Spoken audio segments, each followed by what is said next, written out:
Welcome back. 9 FBI agents are filing a lawsuit to protect the identity of any Bureau employee who worked on the January 6th investigations. The agents claim any effort to review or discriminate against those employees would be unlawful or retaliatory. This comes after the FBI sent a questionnaire to thousands of its employees asking them to detail their work on January 6th cases. Joining me now is Fox News contributor and former FBI special agent Nicole Parker. Nicole, good to see you. Thank you so much for being here. And I guess my first thought is, well, if they didn't do anything wrong, why are they afraid to tell us they worked on January 6th? I mean, you say the employees who are being asked to fill out these questionnaires fall into 3 groups. Tell me more. Well, first of all, I'd like to say that, yes, I was working at the FBI as a special agent in the Miami division when this occurred, and I never touched anything January 6th related. I was not asked to, nor would I if I had been asked to.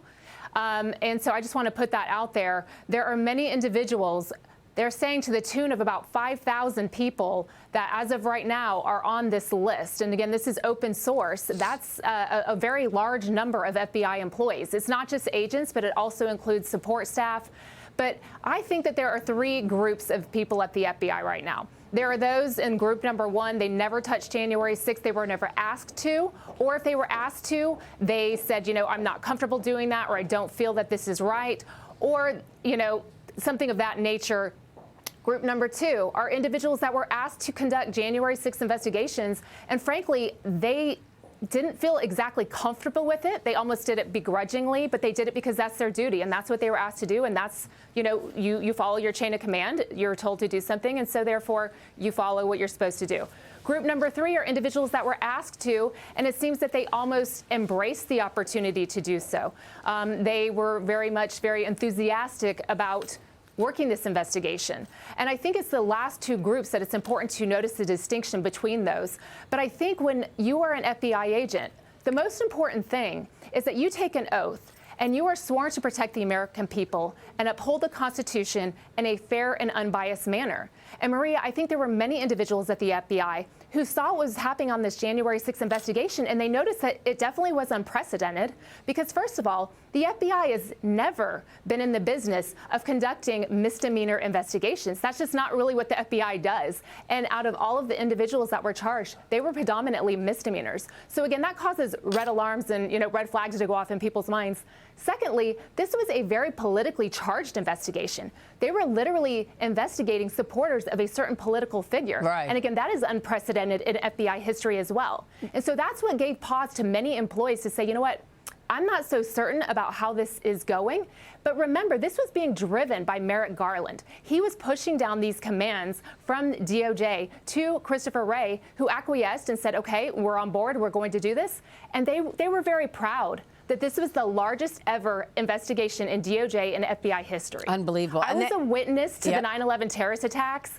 I don't understand how that can be when we lost 3,000 people on 9/11, but yet January 6th was much larger than that. Well, that's a great point to make. I mean, and then later we find out that there were, 26 FBI informants in the crowd in plain clothes. I mean, and that number seems low to me. So how do you actually, you know, explain that?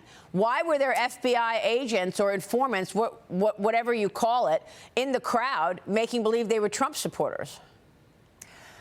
Again, that's a completely different topic that I could, you know, give an explanation. There are confidential human sources at the FBI. It's important to note that they may be sources, but they may not be tasked to perform duties on that date. But again, the FBI, the issue is that a lot of people do not trust what the FBI is saying because they have lacked a sense of transparency, especially in the last 4 years.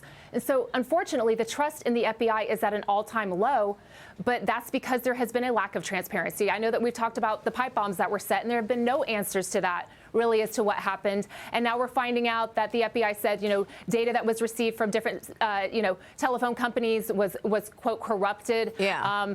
You know, not on purpose, but, you know, they weren't able to get certain data. And I think just the American people want transparency. They want answers. Right. And President Trump ran on depoliticizing the FBI and the DOJ. And you're right. Lawmakers are now demanding answers about cellular data from the January 6th pipe bomb suspect who's still on the loose. Wisconsin Senator Ron Johnson, Ohio Congressman Jim Jordan, and Congressman from Georgia Barry Loudermilk sent a letter to the acting FBI director, AT&T, Mobile, and Verizon, questioning why the FBI official in in charge of the pipe bomb probe, told Congress that some of the suspects' data was corrupted by one of the providers. Major cellular carriers told House investigators that they never provided any data that was corrupted to the FBI, and the Bureau never reached out about any issues with the data. So why is it corrupted now, Nicole? That is a great question, Maria, but I can tell you that I personally walked away from the FBI after more than a dozen years because I felt like the trajectory had changed. I felt like things were just so completely politically and socially weaponized that those of us in the organization that were just trying to do the real work, trying to put bad people behind bars, working crimes against children, these are the noble cases of the FBI. This is what they should be focusing on. But unfortunately, especially in the last 4 years, it has been deeply and socially weaponized, and I just feel like they've lost sight of their mission. But I do hope that with Pam Bondi coming in, she is going to be incredible. She's going to be a solid attorney general, and I have no doubt she will get DOJ and FBI back on track with Kash Patel. Yeah, let's talk about that, because the Senate confirmed Pam Bondi as AG in a vote 54-46 yesterday. But FDI Director nominee Kash Patel is still waiting for a committee vote. Democrats on the Senate Judiciary Committee are now demanding that they have another hearing with Kash Patel, hoping to question him about recent removals of FBI leaders, while also claiming that he made apparent falsehoods during the last week's hearing. Nicole, Senate Judiciary Chairman Chuck Grassley shot down the idea and is hoping to hold a final committee vote as soon as next week. I'm still questioning why it is that you've got 53 Republicans and 47 Democrats, and it seems the Democrats run the table in these confirmation hearings. Now they want more time with Kash Patel. You know, I don't know, but what I do know is that the FBI is in dire need of true leadership right now. They need solid leadership, they need stability, and they need someone to get in there and to give some level of direction and to put everything in order. And I think with Kash Patel and Pam Bondi together at DOJ and FBI, I have no doubt that they are fully going to make the FBI great again, the DOJ great again, but it is going to take some work. I think that there are individuals who have been responsible for kind of taking the FBI off the rails, and they do need to face consequences. Yeah, and don't forget John Ratcliffe running the CIA. That trio should be real effective. Nicole, great to talk to you. Thanks so much.